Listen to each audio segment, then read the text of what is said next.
You don't have to do everything on mean. You can do all your statistics on median itself, and it is called robust statistics.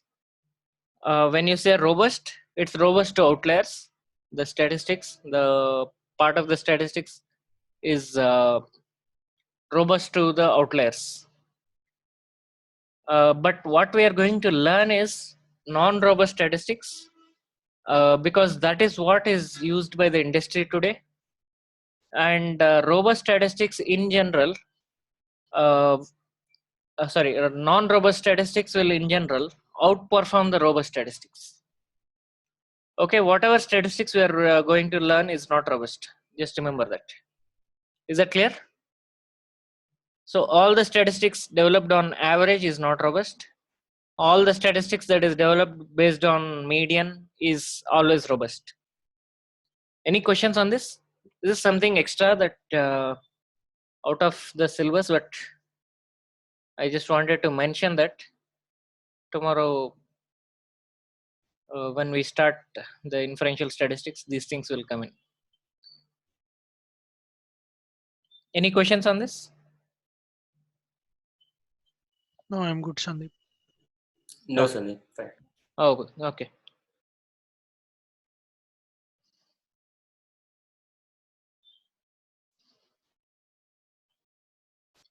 Okay, then we started with mode as well. Then we realized that there is a single mode and bimodal data, and sometimes there will be also no mode also.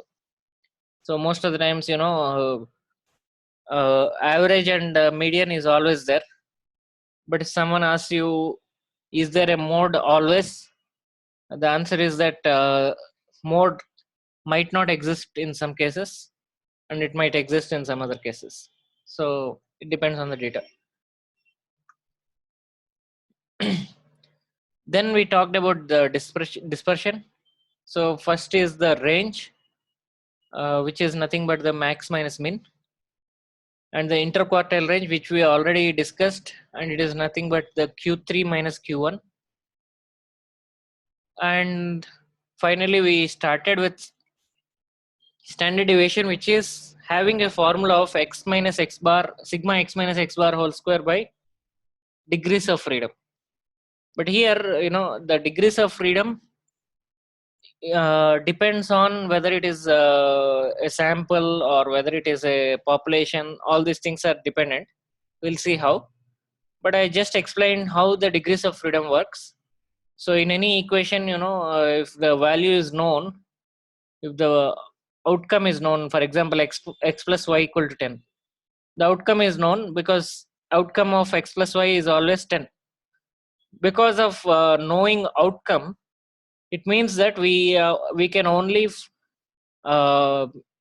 freely select only n minus 1 of the variables, because there is only one condition. But if there are more than one conditions, so the degrees of freedom will become n minus c. These things I explained already, but if you are having any confusion on these degrees of freedom, let me know right now, because we are going to use it now.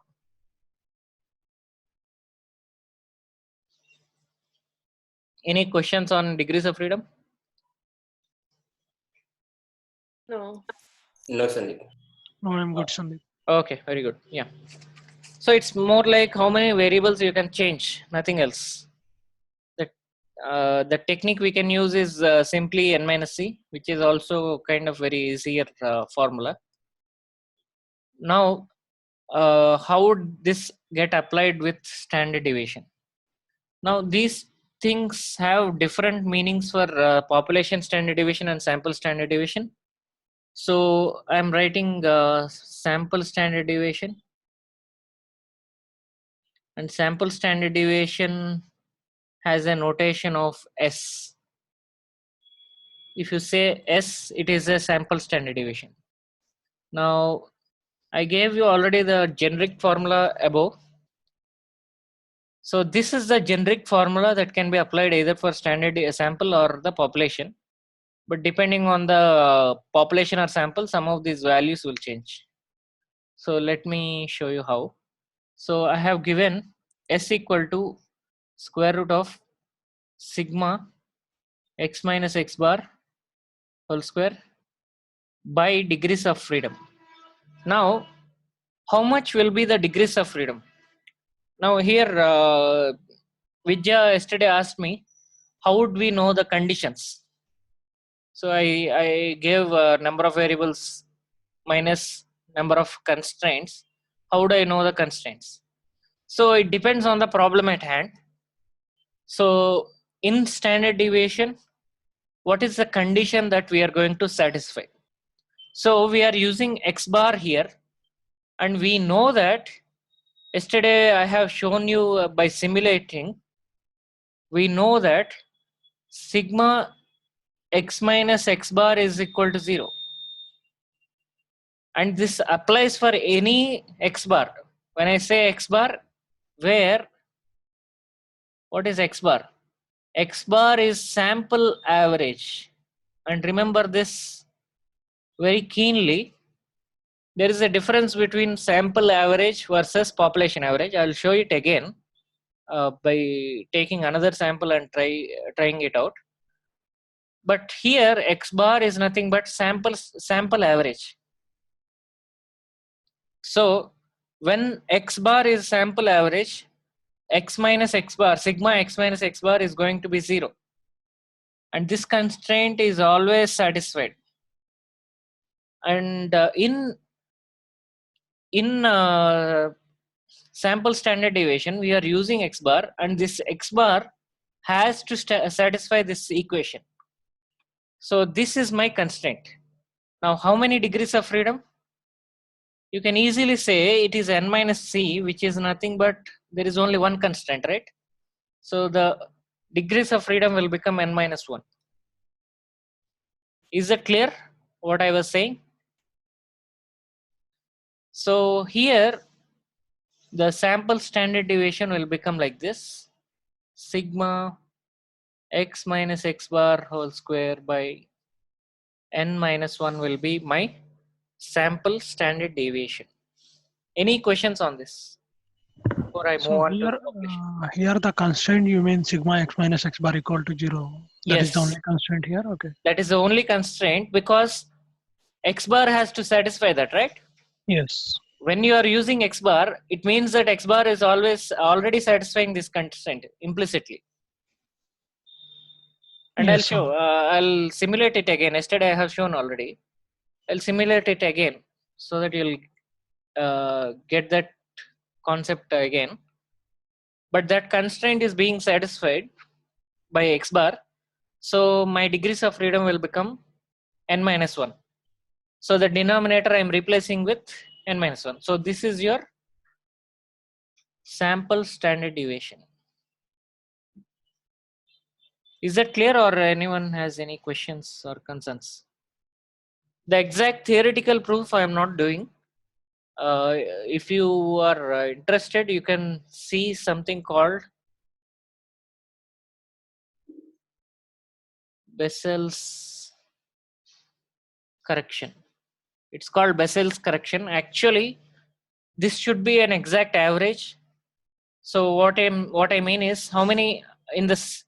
So when I say sigma x minus x bar, how many x's I'm adding? N x's. What I mean is, I'm doing sigma x1 minus x bar, x2 minus x bar, plus so on. Xn minus x bar is what I am doing. So how many variables I'm adding? N variables I'm adding. Okay. So what I am doing actually here is, I am adding n different terms, each n different variables, and then dividing by n. Actually, I should divide by n. This should be like this. What I'm doing? Average of different deviations from the center. But since if you add all these together without squaring, it is becoming 0. I'm squaring each of these terms. Since I am already squaring, I am taking a square root to offset that square.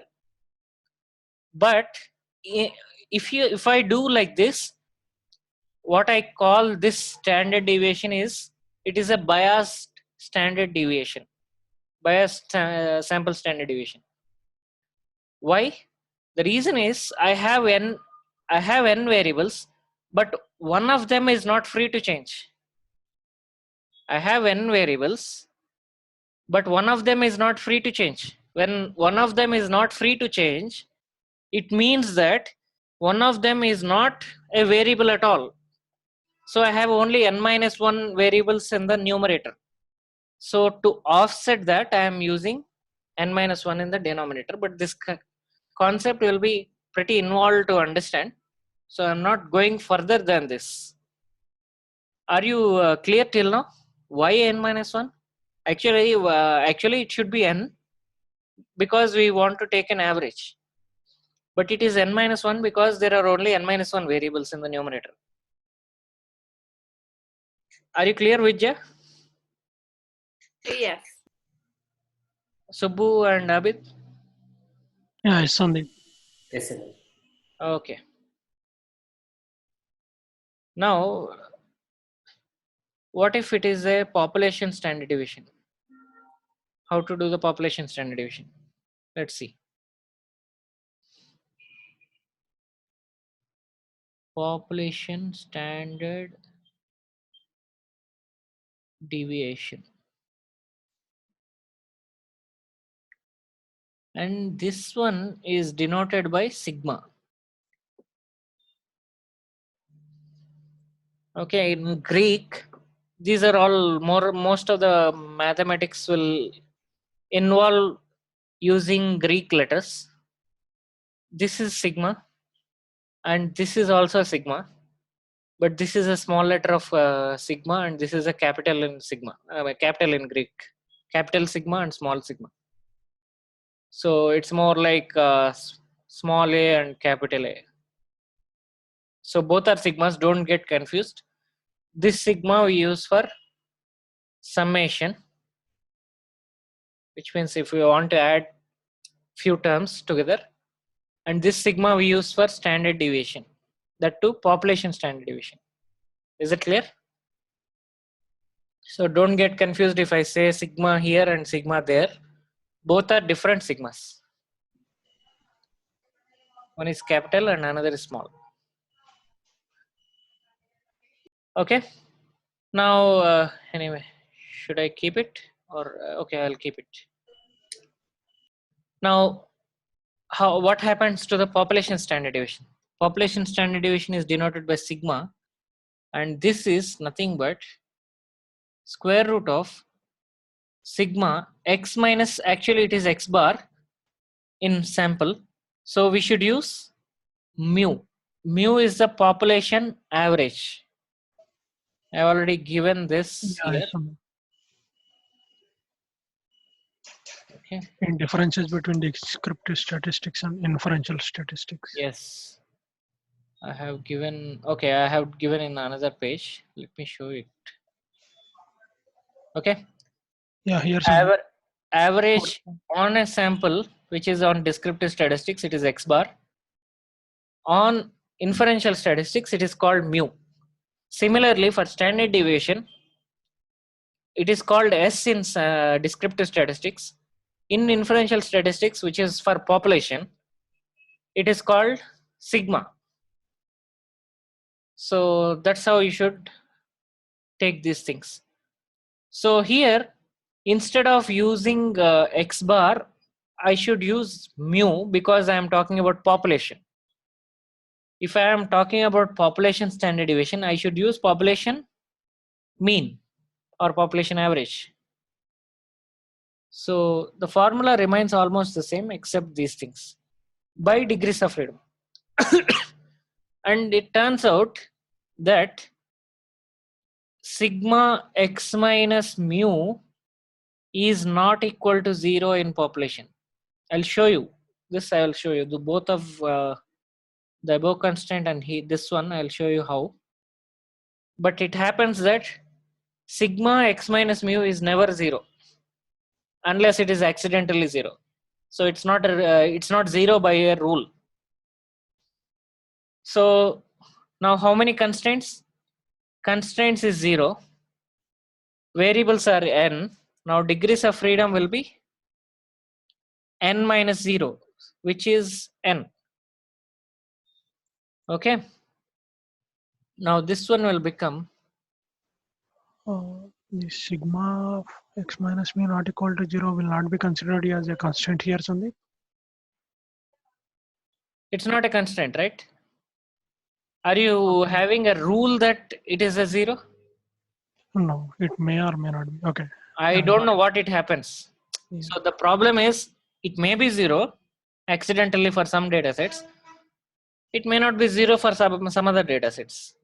Okay. So if it is it's not by rule that I can prove that I cannot prove that this is not equal to 0 also, at least. Okay.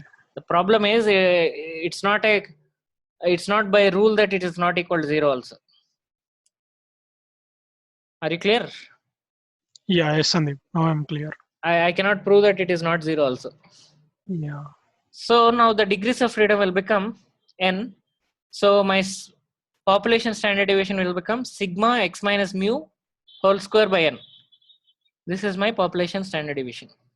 Are you clear so far? I'll show you how this is not 0 by simulation. Yeah, I'm clear, Sandeep. Others, are you clear? This is a very important formula because we will be using this over and over again till Yes, the Sandeep. last minute. Till the last minute in this course. Without this, there is nothing. Sandeep, I understood the formula, but what is significance of the standard deviation represents? So, what does average represent? It is middle It is a approximate. middle element, right? So let's Yes. say I have some x1, or let me give you a real example. Okay, let's say the question is about again the same heights. We can take the height data set. Okay, let's say I took 16 heights or 15 heights, sorry, 15 heights I took.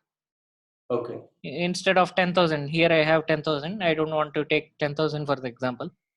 Now if I take this heights and take an average here,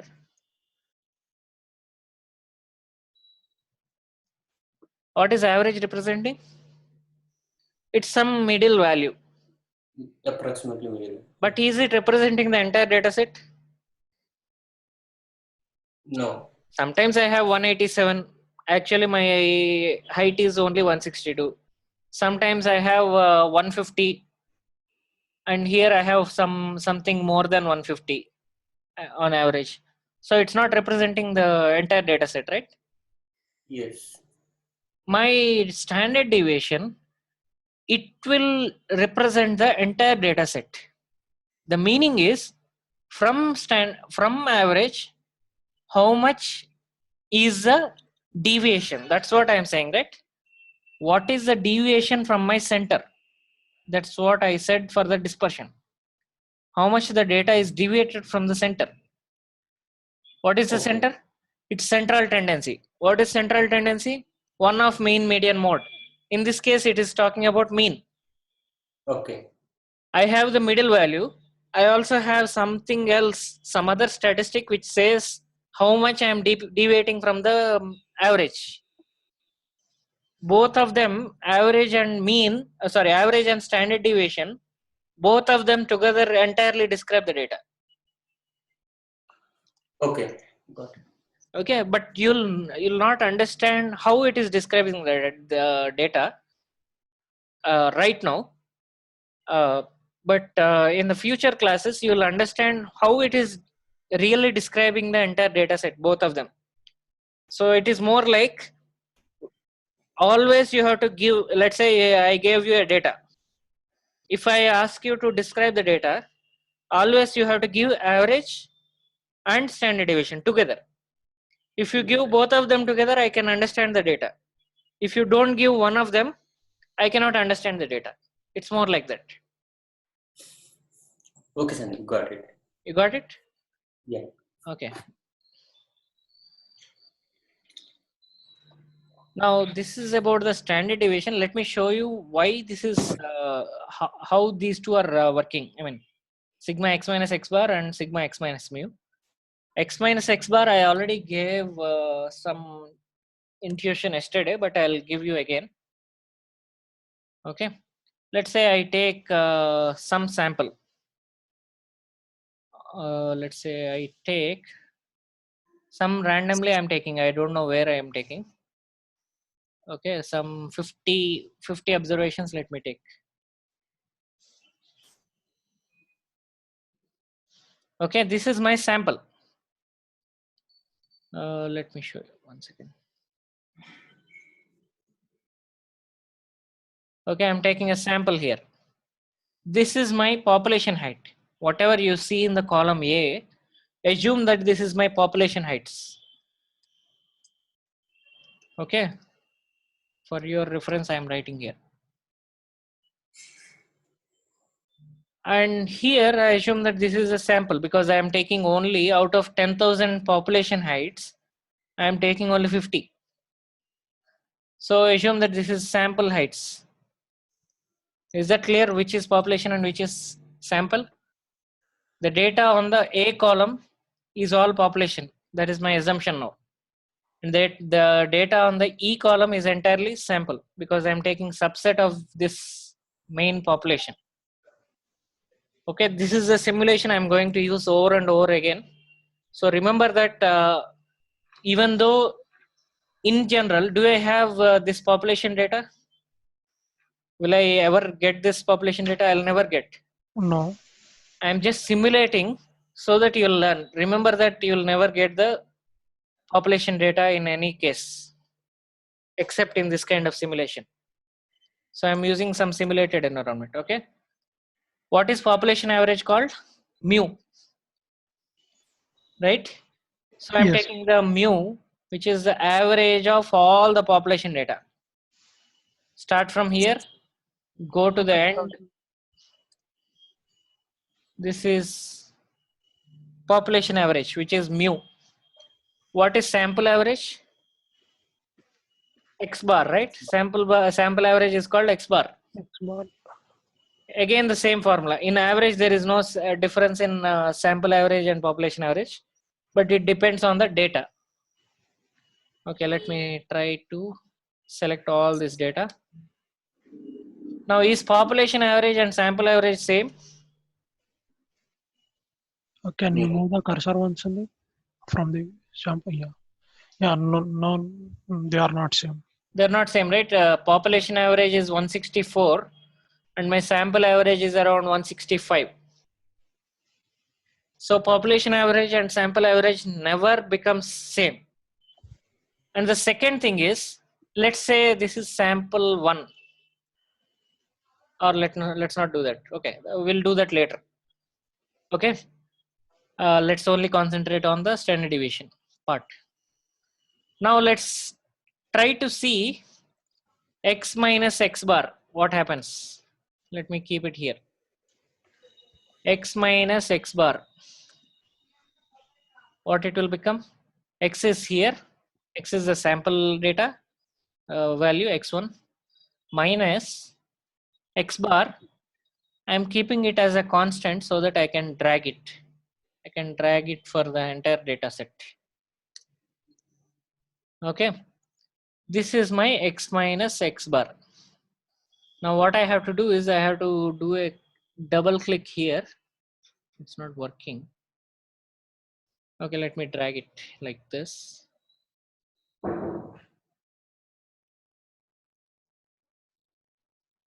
Okay.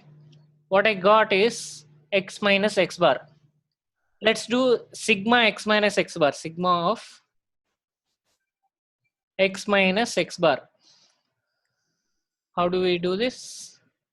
Sum of entire column K, this K column, I have to do a sum. Sum of, from here, how to select the entire column? Control shift down arrow. What I got? Some 10 power minus 13, which is very close to 0. I'm approximating this as 0. So for sample x minus x bar, where x bar is the sample average, is going to be 0. Okay. Now what happens when I take instead x minus mu, where x is my sample data, mu is my population average.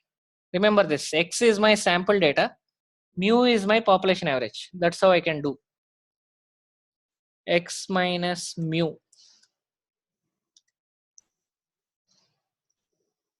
Is it 0 or not? Let's see. X is this one minus mu is this one. I'm keeping a dollar to make it constant, so that I will subtract always from this number only. Let me do it for all the 50 observations. So when I do any simulation, remember this, how I did the simulation, why I did the simulation and all. Because these simulations are very helpful for understanding the concept. Because sometimes not everything we can derive in class. These simulations will give you better insights. Now I am doing sigma x minus mu, which is nothing but summation of sum of this entire column. Again, to select this entire column, control shift and down arrow. In Mac it is command shift down arrow. Is it 0? It's not 0. Okay, so here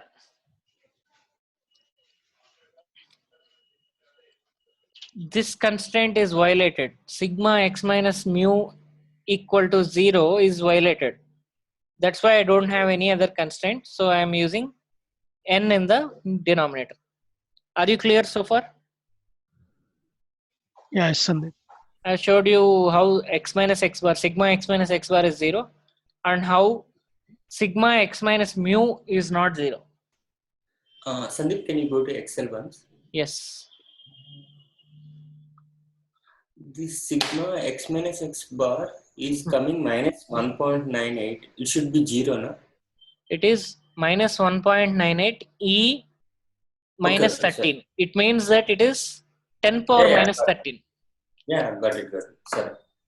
So it's only like a very, very small value, which is very close to 0. Yes. Okay. Yeah. I have a question. Yes. So when you calculated the x minus mu, Hmm. why were the x values from the sample data, not the population data? Yes. The reason is you will never know your population data, but you might know in some cases your population average. Okay, so even in simulated version, we should just use the sample one. Yes, in reality, I cannot use this. If I use the data from here, from population, it will become 0. That is for sure. I can guarantee you. Okay. But the reason is, in general, if I go to, let me go back to this one. What did I say about inferential statistics? It's about the outcome talks about the population, but we can only estimate a parameter. What does it mean by estimation? This mu, I can estimate it could be it could be this value. It may not be the right value, but it may be closer to the population value. So I could do an estimation and select one mu and then use it in this equation. But still, I'll never have this population data. So even in here, I should use only the sample data. Are you clear? Yes. Okay. But you are right. If I take the population data itself, this will become 0 for sure. But I'll never have the data. That is the problem. Okay. So that is about the standard deviations.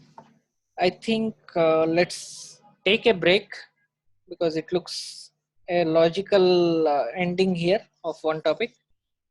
Let's come back at 7:10. Okay, 7:10 my time.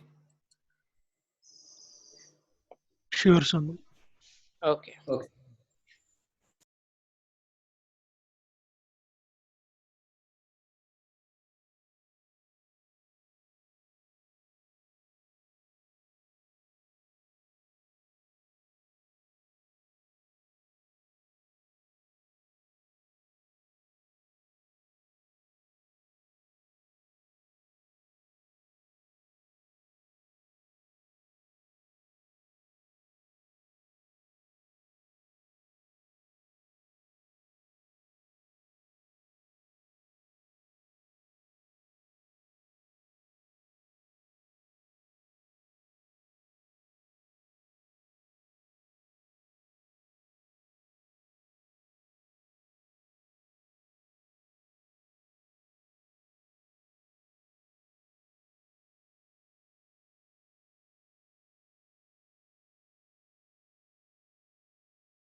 Is everyone back?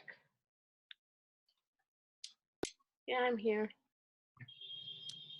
Subbu and others a bit. Yeah, I'm back, Sonu.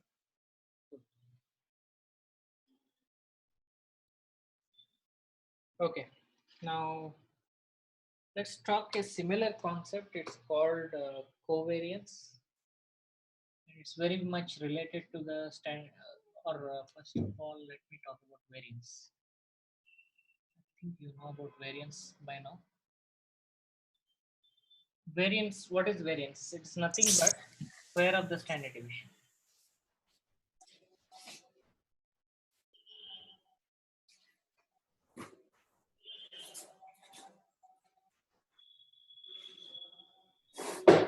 Standard deviation. So again, sample variance and population variance will exist. So sample variance is equal to, it's denoted by S square. It's just square of the standard deviation, sample standard deviation. Now it will become sigma x minus x bar whole square by n minus 1. Now what is population variance? Population variance. This is denoted by sigma square. We can write it as sigma x minus mu whole square by n. Is that clear till now? So do not worry where we will use variance. Actually, we'll use variance most of the times than standard deviation. And the reason is variance is going to have some better mathematical properties than standard deviation. If you understand calculus, you'll know that square root is not much better. I mean, square root is not very good in a way. Anyway, I'm not going to describe too much about it, but you'll get to know. We'll use variance more than standard. Is that clear? So variance is nothing but square of the standard deviation. Instead of taking the square root, we'll just remove that square root and use only the term within the square root. Okay, now one small thing on Excel, if you want to do variance or standard deviation, we can use the Excel formulas itself. Standard deviation. So for sample, the sample standard deviation and population standard deviation are different, right? In standard deviation. So the same way, you have two standard deviation functions, stdev.s and stdev.p. Since this is the data that I am taking for sample, I should take sample standard deviation. And I take all the data. You can see this is my sample standard deviation. For population, the formula will be slightly different. So I should use standard dev.p. This is my population standard deviation. Again, I select the entire data set. This is my population standard deviation. Is that clear? In fact, I can relate this to the formula.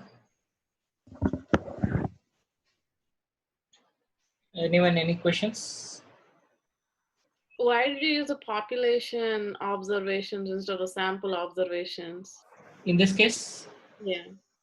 I'm just showing you how to do the population standard deviation formula. Okay. Because this, I assume that this is the population data. I just tried it out, nothing else. Okay, but in reality, we don't know that, so we would still use Exactly. Exactly. In reality, we'll not know.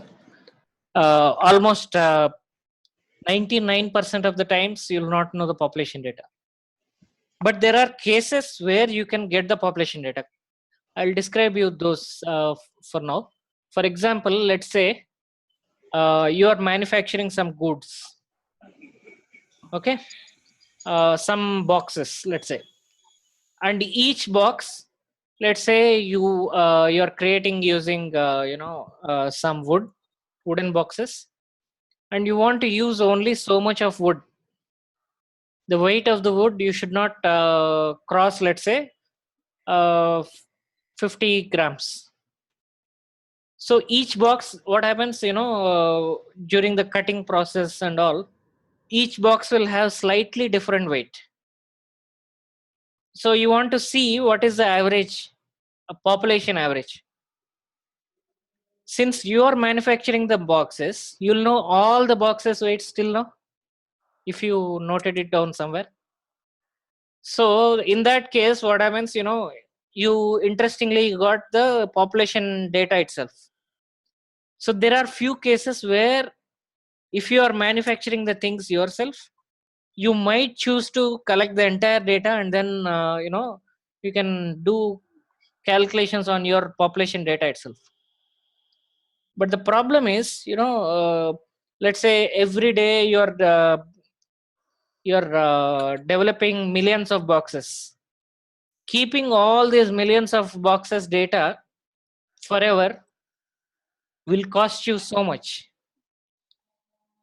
So that's another reason why population data doesn't exist most of the times. But if you are capable enough to save all the data, that's fine. You can choose to have, if you are manufacturing, then in manufacturing industry generally this happens. You can have a population data. So Is that if clear? so if by any chance we have the population data, then we should use the population data to calculate the standard deviation. Yes, by any chance, but it's more like very rare. But there is a way to do. That's what I wanted to say. Even in the rare cases, there is a way to do the standard deviation in Excel.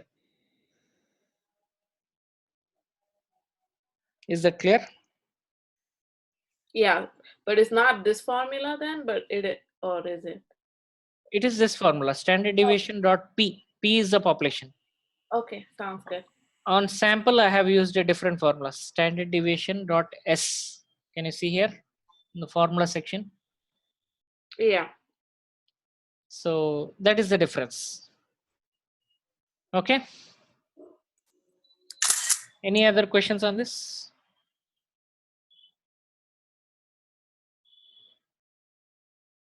No, I'm good, Sandeep.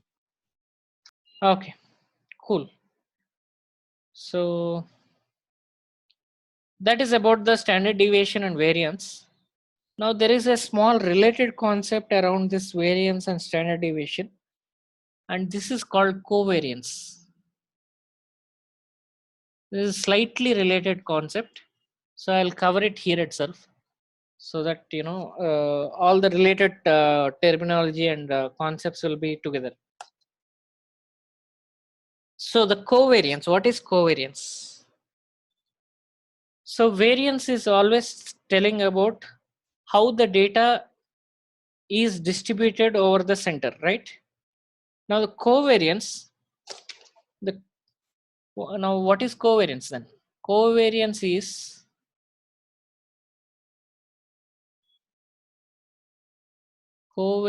describes how one variable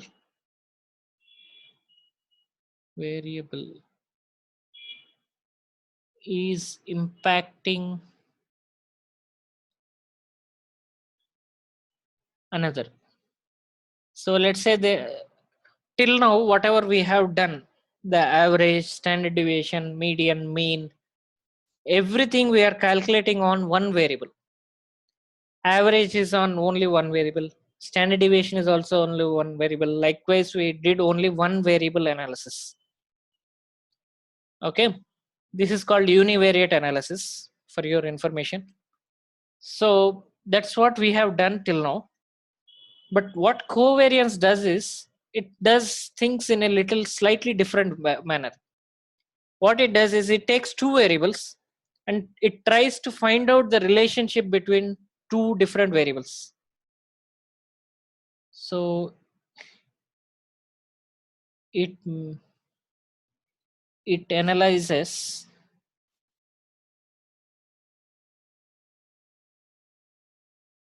the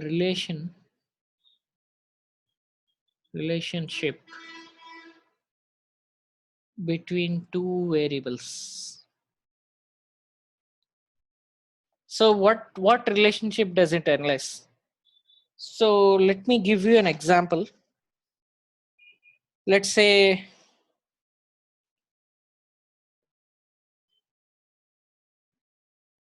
relationship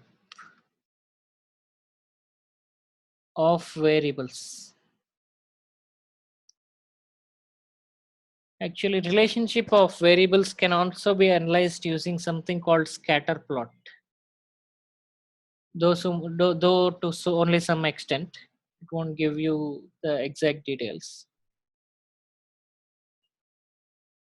Okay, relationship between two variables. Now, the first type of relationship we can think of in covariance is positive relationship.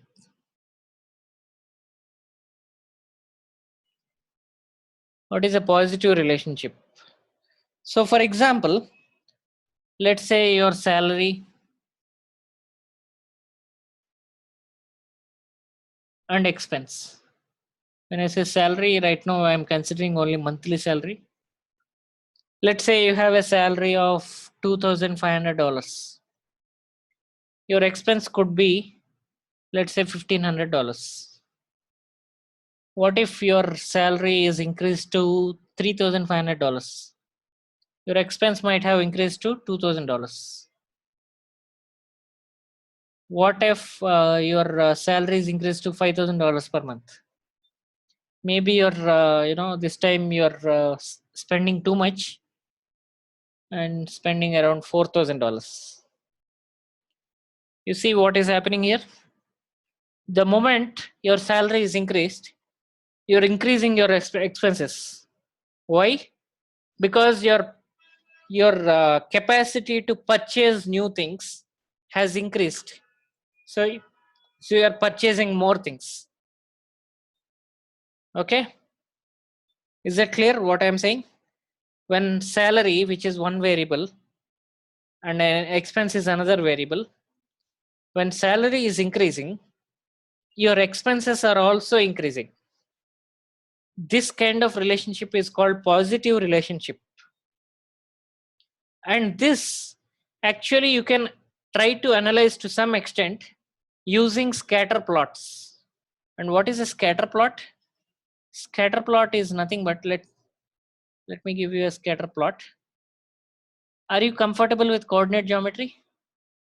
Only to some extent. I don't want the very deeper understanding.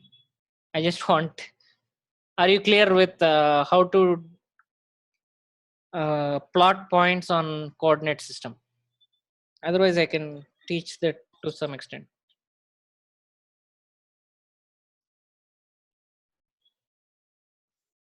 For me, it's fine, Sandeep. Okay, Vidya and Abid. I don't really remember, to be honest. Okay, fine. No worries. So I'll just teach you whatever the basics are. So the coordinate system generally has, what is a coordinate system? Basically, coordinate system is nothing but it is a way to graphically represent your data points in a two-dimensional space. So on paper, your paper is always two-dimensional. It has, it has width, it has height. Okay, only two, or length and width. You can say length and width. It has only two dimensions. So on two dimensions, if you have to represent your data points and then find out the relationship between the data points, you need coordinate system. Okay, and it has x-axis and y-axis. It's more like addressing. Say for example, on x-axis, and this is it has two axes. The horizontal one, it is called x-axis, and the other one is y-axis. So how do you represent any point on this plane? It's more like addressing scheme. So for example, if someone asks you where is your house, you just say that relative to that let's say shopping mall, you have to go right and then left and then straight. How did you say that? You are describing your data point, your address based on some other address, and then that basis is the reference point for us. In coordinate system, our reference point will always be the origin, which is represented by capital O, and it always starts with 0, 0. What it means is this is the reference point. Whenever you want to address any point, if you want to say the address of any point, you always tell based on the reference of the origin. So for example, your x-axis, let's say this is 1, 2, 3, 4. These are the points on the x-axis, and this is the points on the y-axis. For example, if you want to represent a point here, you have to name each point using its coordinates, and the coordinates comes from how much distant you are from each coordinate. For example, let me show you one example. Better example I think is this one. So how to give an address to this point? So what I can do is how much distance it is from the x-axis. This one is how much distance it is from the y-axis. You give as an x coordinate. Here it is how much is the distance? 1, 2, 3. 3 is the distance from the y-axis. You keep 3 as the x coordinate, and the y coordinate is nothing but what is the distance from the x-axis, this one, and it is 1 point. So 3, 1 is this point. That's how you represent each point. Similarly, what is this point? Vijaya, can you try? Will it be 2, 2? Yeah, I cannot give the exact coordinates because I am not on a graph paper, but you're right. Can you tell this one also? 1, 3. Yeah, 1, 3. As simple as that. As long as you're able to identify the points on the x-axis, I'm fine for now. Okay, in future, if you need any more coordinate geometry, I'll describe at that time. But for now, this is enough for me. But this point is clear, right? Yes. Maybe you can try out few more points. What about this point? 4, 0. Yes, you're right. And what about this? 0, 2. 0, 2. So any point on y-axis, the x coordinate will be 0. Any point on x-axis, the y coordinate will be 0. Okay. Hope this clears your coordinate understanding. The very basic. Yeah. I'm not going deep into this because we don't need. So we can represent any relationship between any 2 points using this coordinate system. How do we do that? You assume that salary is on x-axis and expense is on y-axis. You can do the other way also. Maybe salary could be on y-axis also, but I mean that is up to you. So to create a scatter plot, choose one axis for each variable, then plot the points. So for example, let's say this is 1k, 2k, which is 2000, 3000, 4000, and here also let me take 1000, 2000, 3000, and somewhere here 4000.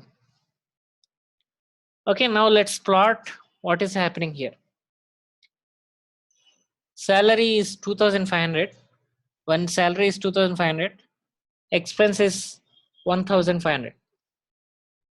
So 2500 is around here and 1500 is around here. So this is my first point. And the second point is 3,500 and 2,000. 3,500 and 2,000. Around here. And 5,000, maybe I should keep 5 as here. 5,000 and 4,000. And I am getting somewhere here. So what is happening? It is increasing. When I draw a line through all these points, when salary is increasing, expense is increasing. That is what this line is showing up. Okay, it is an increasing trend. So if you want to find out any relationship between any two variables, all you have to do is draw a scatter plot. Plot each point, assume that one axis is variable 1, another axis is variable 2. Plot the data points, see the trend. If one variable is increasing and another variable is also increasing in the same time, it means that they both share a positive relationship between each other. Is it clear what I am saying? Yes. Okay. Yeah, yes, Sandeep. But the question is, how much positive? So, for example, your manager called you today and said that he told you it's good, you're doing good. Now, the second question arises for you. You know, how much good I am doing according to him? Is it very good? Is it very positive, or it's okay? It's okay, kind of positive. Or someone says, I got a good increment this year. Is it the first question is, did you get an increment? The second question is, how much increment? Is it a very good increment, or is it a slightly, it's a moderately good, or is it a very slight increment? You know, the strength, how much strength that increment is having, how much strength that relation between the salary and expenses. This is what we are the second interest is that one. Okay, but your scatter plot, it's going to give you only the positiveness of your relationship.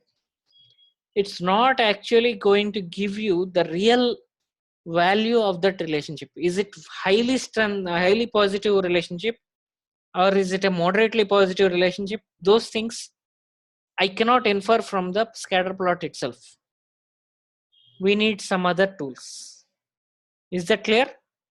I can say any line on the scatter plot that has some increasing trend is a positive relationship, but it doesn't talk so much about your strength of your relationship. Is that clear what I was saying? Yes. Yes, Sandeep. So that is a problem with the scatter plot, but I'll show you that strength part later. But let me go to negative relationship. Can you give anyone some example about two variables which share negative relationship? When one is increasing, other will decrease? Any idea? Exercise and weight loss. Yeah, that's a good example.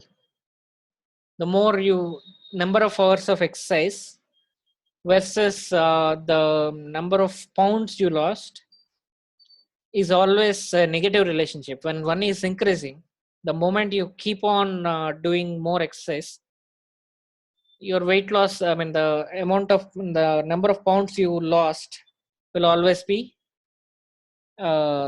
increasing. So any other examples? I'm just trying to motivate you to think more. In case it's not motivating enough, let me know.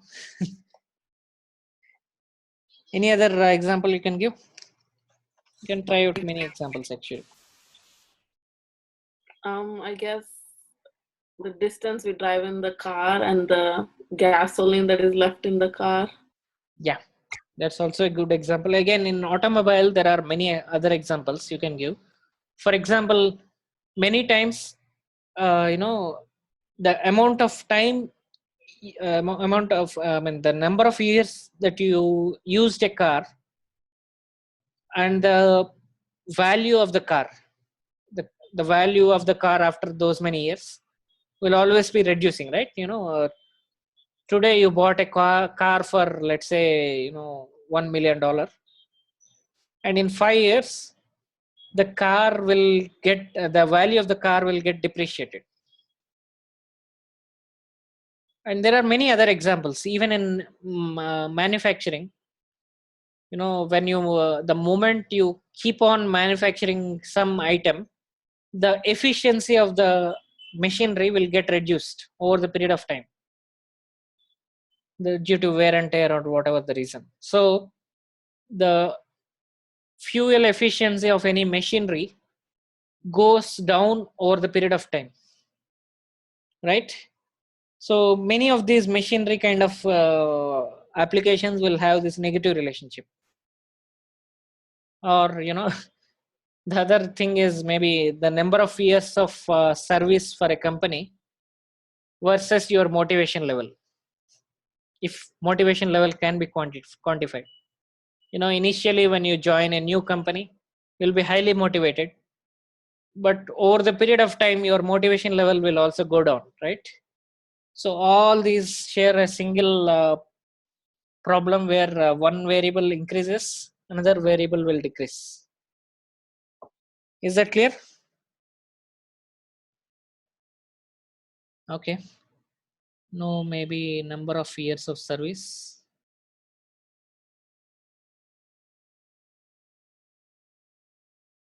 And the fuel efficiency or car, what is it? Resale value.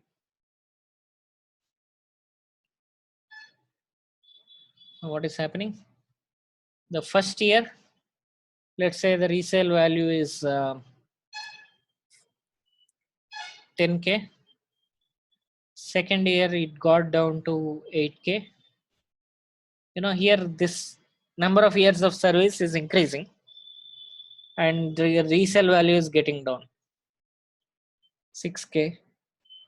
Fourth year, it may have gone down to 4K. Fifth year, maybe it is only 3K. So the moment you increase the number of, you keep using this car too much, the resale value is going down. Okay. Now again, if you want to plot a scatter plot here, let's take x-axis as number of years of service.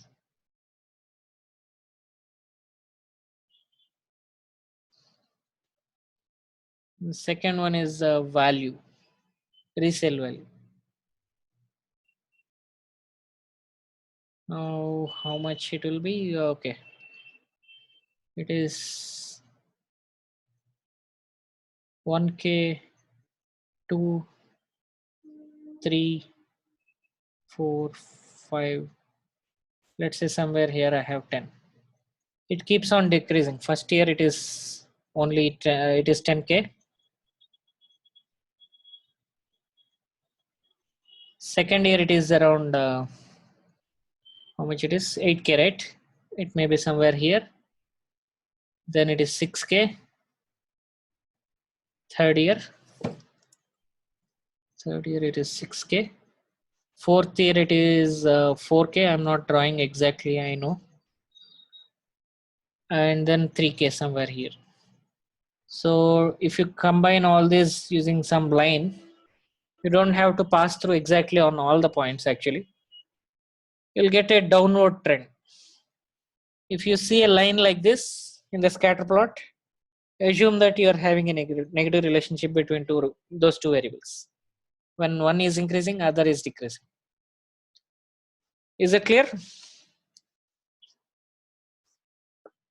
And finally, there is another type of relationship, which is no relationship. And this means that both the variables that you are talking about doesn't share any relationship. I mean, when one is affected, other is not getting affected much. Okay, it's more like your expense and number of crimes. They are both related, right? This doesn't have any impact on number of crimes, or number of crimes is not impacting your expense at all, unless in an indirect way. I don't know. Okay, 2k, let's say this is, and this is 100. 3k is your expense, and there are 50 crimes in, let's say, New York or New Jersey, let's say, and 5k, and your expense is increasing. Actually, here there is a downward trend, and again there is an upward trend, probably 1000. Likewise 1k and let's say 2000. So there is no relationship actually. You don't know which one is increasing when other is decreasing. So if you plot here, again this one is crimes, this one is your expense, 2k and 100, let's say it is here, then 3k and 50, let's say it is here, 5k and 1000, let's say it is here, 1k and 1000 2000, it is here. Okay, one is, sometimes it is decreasing, sometimes it is increasing, like this, right? The trend you cannot say. Is that clear?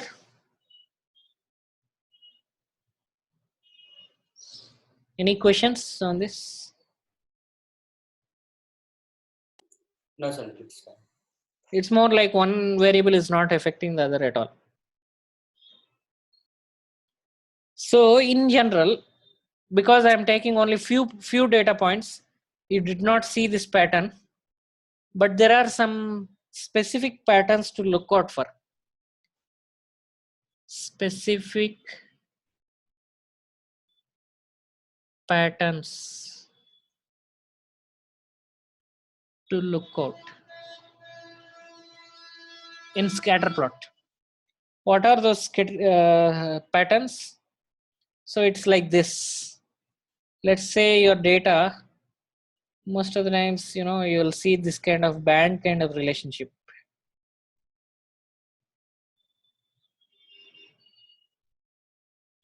Okay, you can see if you draw a line in between this entire band, you can see that this is a horizontal line. Or there is another case where it could be like this, your scatter plot. I'm just drawing the scatter plot patterns. If you see this kind of pattern also, again, if you draw a line in between, your line is vertical line, which is parallel to y-axis. In this case, it is a horizontal line. In this case, it is a vertical line, exactly parallel to the y-axis or x-axis. In both the cases, you say that there is no relationship. These patterns you will know only when you try out the scatter plot on comparatively larger data. We'll try to do that now. Okay, this is A. The second kind of pattern is if you see this kind of pattern, this kind of band.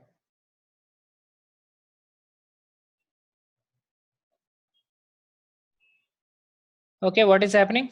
When you draw a line exactly in between the band, you'll see something like this. What is it? I said that if you see this kind of a line, you say that this is a positive relationship, right?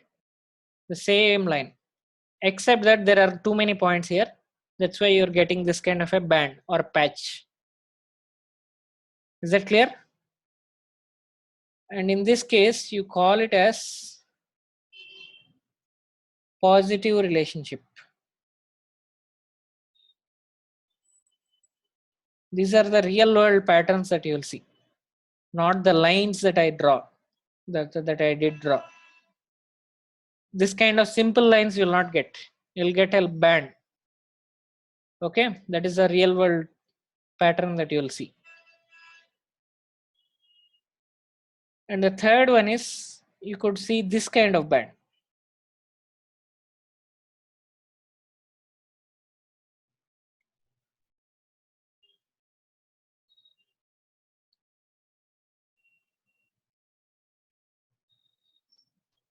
Okay, if you draw a line in between again, what you are seeing is a line similar to this,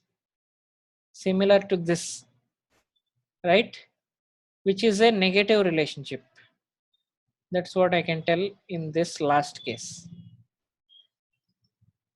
Negative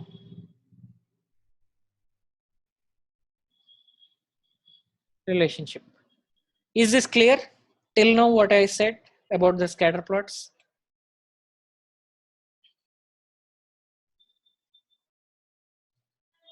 Yes, sir. Vijaya, are you clear? Yes. Okay. Let's see how this band looks like in real time. Let's see my data sets.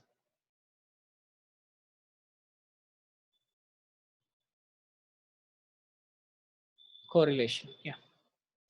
So here I tried to find out the correlation or the scatter plot between age and weight. Do not worry about all these things.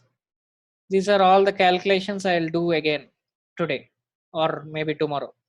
Today I don't have time maybe. Okay, we already have all these kinds of calculations, but we'll do this. Okay, don't worry about these things. Worry about only the first two columns. Okay, maybe I'll remove all this. Okay, worry about only the first two columns. The first column is saying age and the second column is saying weight. My expectation is here over the period of time, or I mean the moment your age gets increased, your weight will also get increased. This is why I thought of trying, is age anyway related to the weight of the person? The reason is maybe 10 years back I'm only, let's say, 40 kgs, or maybe I don't know how much it is in pounds. Vijay, are you comfortable with kgs and all? Yes. Yeah. Okay, because I'm not accustomed to your metric system. I'll try to in future. Oh, no problem. Okay, let's say a few years back I'm only 40 kgs and today I'm 60 kgs. So based on that, based on my experience, I thought, okay, is age in any way related to the weight of the person, or is it only in my case? Possible, right? So I wanted to try out that. Now what I can do for getting relationship between two variables, I can do a scatter plot, right? So what we can do is we can select this entire data of two columns, and then in this Excel you can see the charts here and you can see the scatter plot here. Just select both the columns, click on scatter, and you will get a scatter plot. It's as simple as that. Okay, normally you keep the length of this any plot, length should be more than the height. That way, your plots will be visible nicely. So that's why you drag it like this, whatever I did like this. The length should be more, the width should be less. You can increase a little if you want, but don't decrease too much.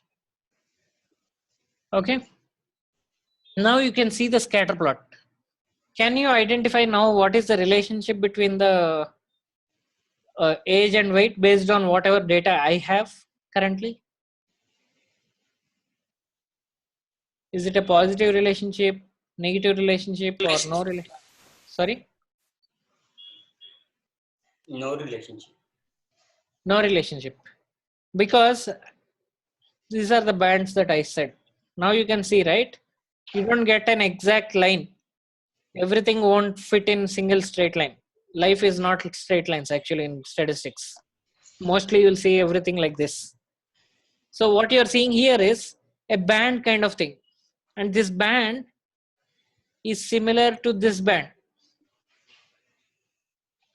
Anything, if I draw a line exactly in between this band, the line will be very close or very, very much parallel to the x-axis. Whenever the line is parallel to x-axis or parallel to y-axis, assume that these two doesn't share any relationship. Is this clear? Yes, Sandeep. Vijay, are you clear? In this case, my assumption is wrong. Age is not related to weight.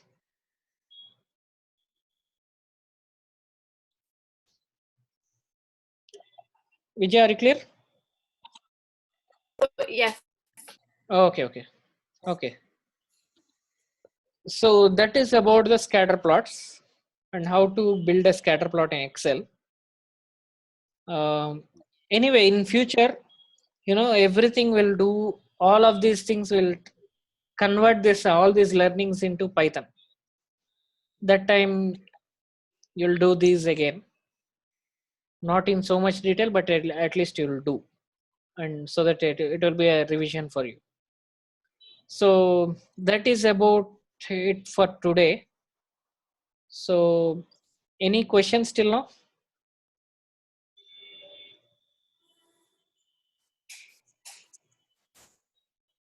No questions for me. Okay, Subbu and Abid, are you having any questions, or we can wrap it up? Sandeep, Hmm. why we call it as scatter graph? Generally, this is a normal graph only. Depends upon from x-axis we are considering age and Okay. y-axis weight. There are many other plots.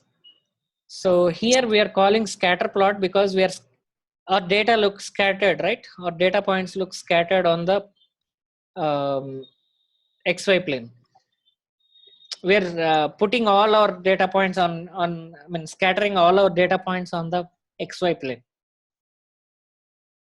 Okay. There are other plots. For example, it's not a regular plot. That's what I wanted to say. See, scatter plot is always about plotting the point on the XY plane. Okay.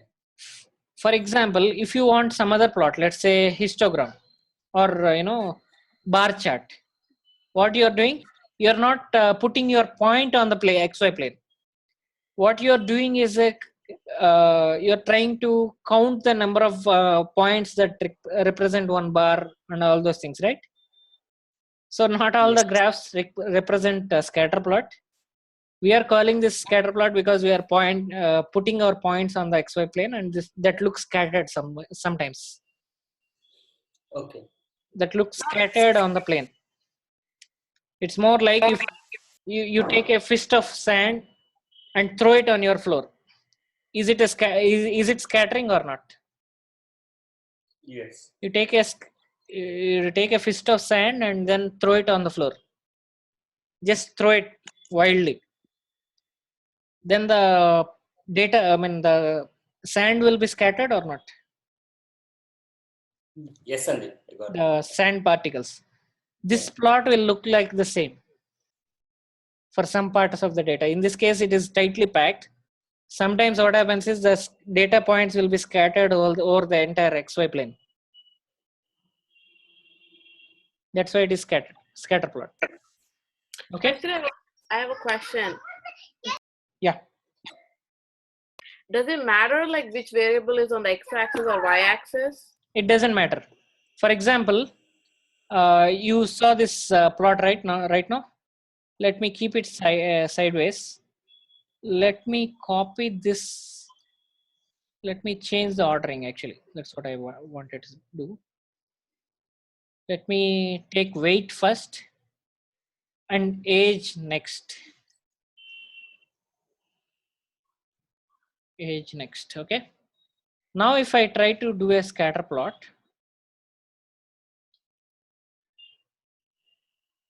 how is it looking?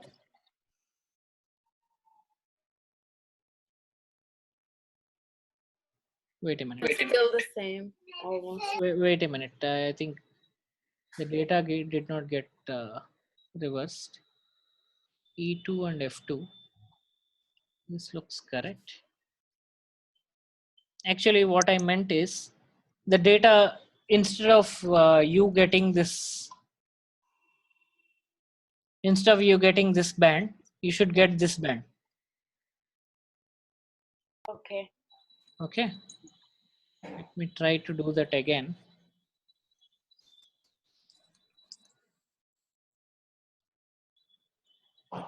One second. Let me remove this.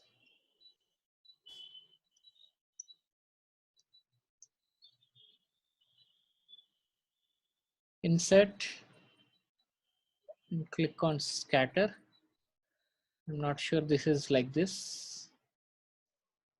Yeah, this is more like little bit scattered over this part, right? Y-axis.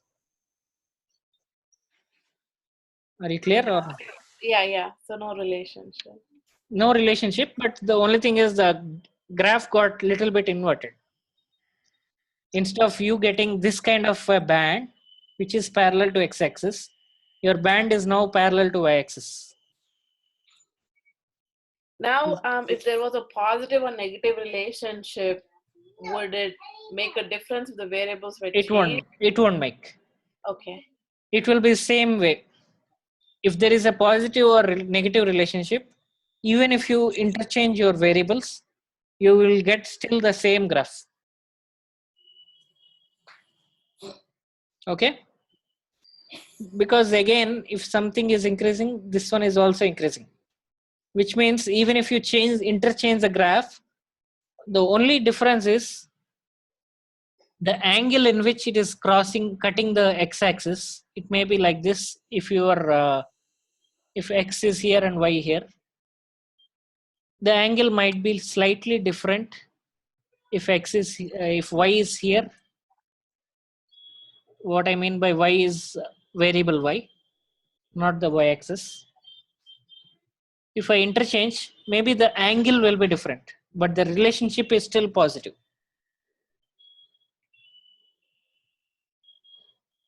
Is that clear? Yeah. But definitely the angle with which it cuts the x-axis will be different. That is for sure.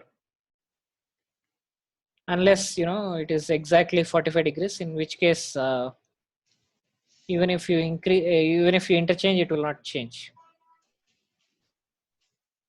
Are you clear with your, did you get your answer? Yes.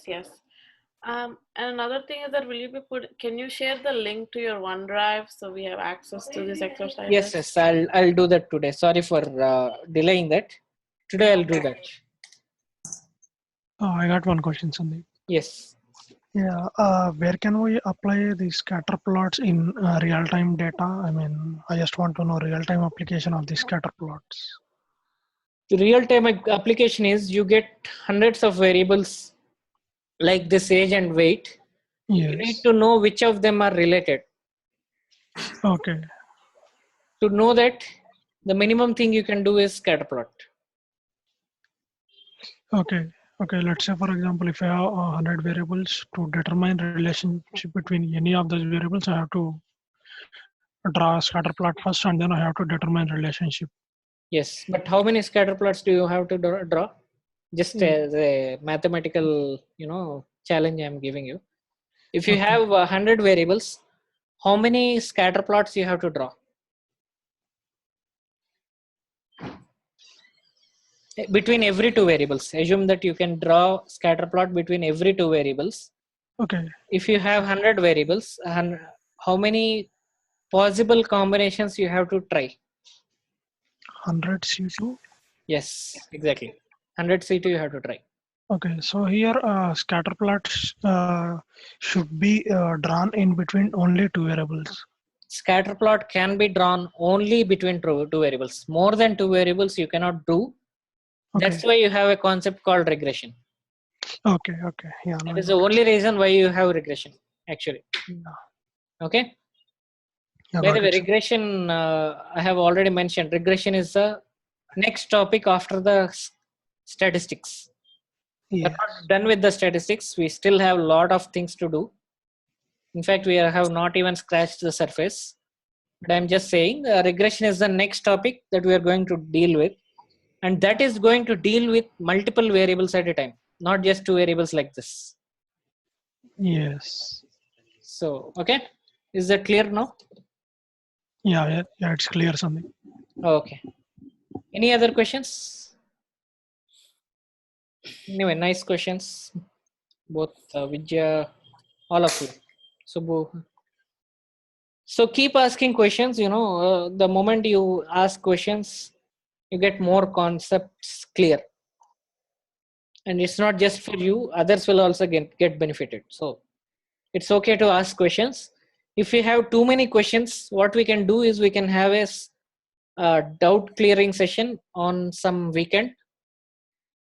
Okay, I can only have on weekends those kind of sessions because I don't want to disturb the regular classes for that.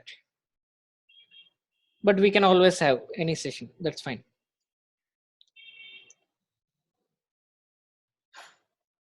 Okay, Sandeep, sure.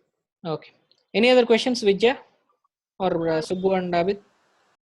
No, I'm good, Sandeep. Thanks for your explanation. Yeah.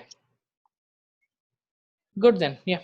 If you have no questions, we'll close up and we'll catch up tomorrow. Then I mean, on Monday. Then Monday IST, which is Sunday for Vijay. Yes. Thank Right? you. Sure, Sandeep. Okay. Thank you. Bye. Bye, Sandeep. Bye. Bye.